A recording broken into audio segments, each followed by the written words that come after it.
All right. Okay.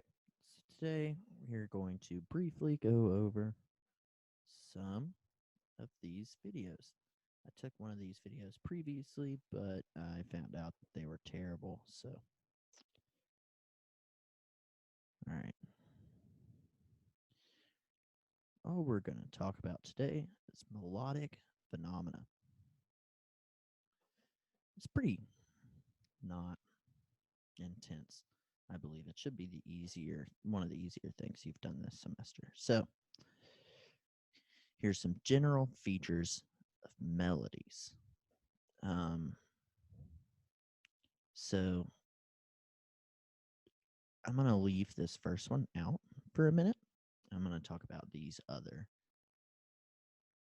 groups. So, cadence formulas are melodic patterns that terminate phrases.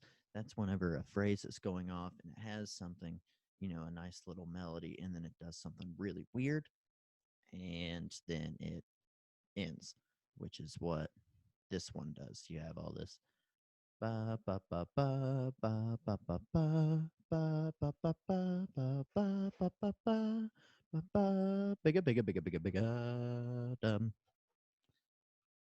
it's weird, the 16th note passage. But this is just to show you that the end of the phrase is coming. That's all a cadence formula is, and it's little um, figures that you'll see in a lot of stuff.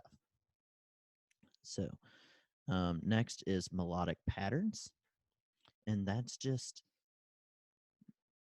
exactly right here. Patterns of similar intervals and rhythms transposed to various pitches of the scale. They may be used in sequences or repeated to form connections between phrases. So these are just, down, two, and then a leap, down, two, and then a leap, and then the inversion of that, up two, and then a leap, up two, and then a leap. So that's all melodic pattern is. It's very similar to a motive, which is a short recurring pitch and rhythm pattern that is integral to thematic statements and are developed or transformed in a musical work. You can look at the melodic changes between in this Haydn, the down two, up one, but you can also see it as long, short, short, long, long, short, short, long, and together, this is really a motive.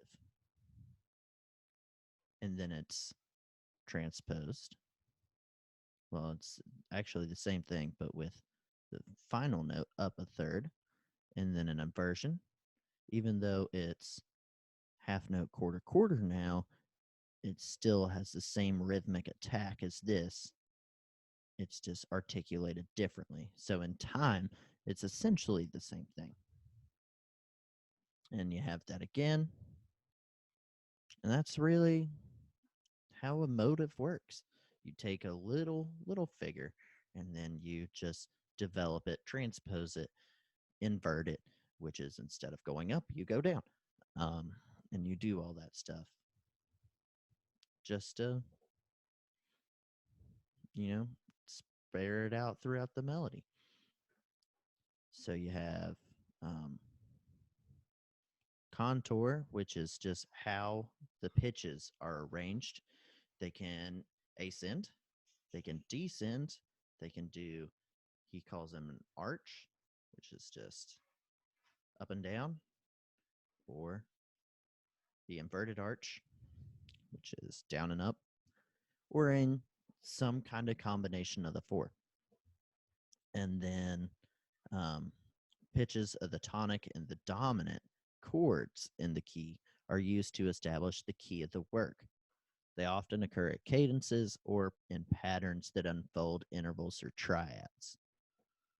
So in E, you start on a third, go to the fourth, which is a 7 of the 5, start on a third, go on the 6, which is more of a predominant feel, and then you start 5, 1, 1, 5, 5, predominant, 5. Just looking at the strong beats. So this is just things that are typical of melodies. So once you get a little bit later in music history, we're talking about Haydn, which was in the Baroque period. So once you get into the later periods, like the Romantic era, and if you look at a lot of jazz, a lot of the key tones, the chord tones that are really evident in the melodies are not on tonic or dominant chords. So, but for most of the stuff that we'll look at, you can assume that it will be tonic or dominant chords. So, there's really, and that's just what's in the text. What I'll tell you is there's really two motions that you'll have melodically in a melody, which is either a movement by a step or a movement by a skip or a leap, which will probably be part of an arpeggiation. So once you have those movements, they'll either go up and down, or down and up. That's all this contour thing is saying. If it is arpeggiated, it'll probably be outlining a tonic or dominant chord. And these motives that will be transposed to fit in a chord that is happening there. Same thing with the melodic patterns. So, all right.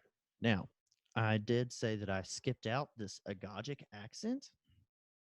And the reason why is because I feel like these aren't as important in the structure of the melody. These are all in how you can analyze what a melody is made out of.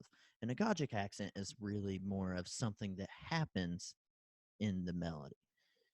It's like an agogic accent is not unlike this staccato. Yes, the staccato is important to the sound of the melody, but to the structure of it, it's not as much. So, but looking at the agogic accents will help you a lot with understanding the form of a melody and the important bits of it. So agogic accents are pitches accented by longer duration or frequent repetition.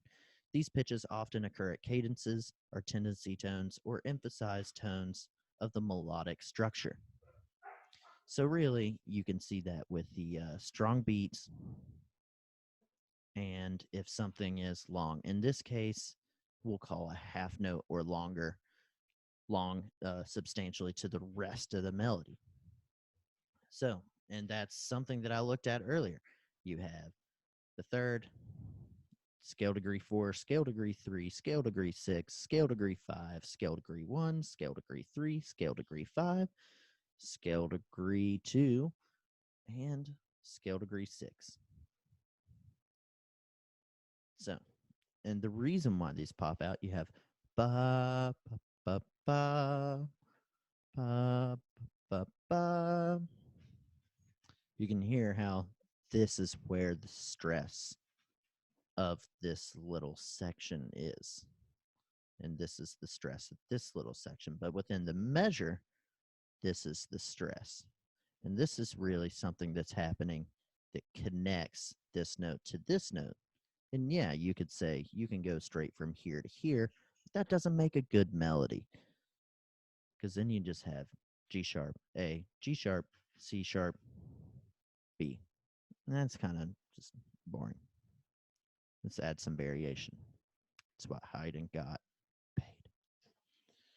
So that's really it. And in a later video, I will break down all of these, and I will also create a melody live in class with this wonderful whiteboard.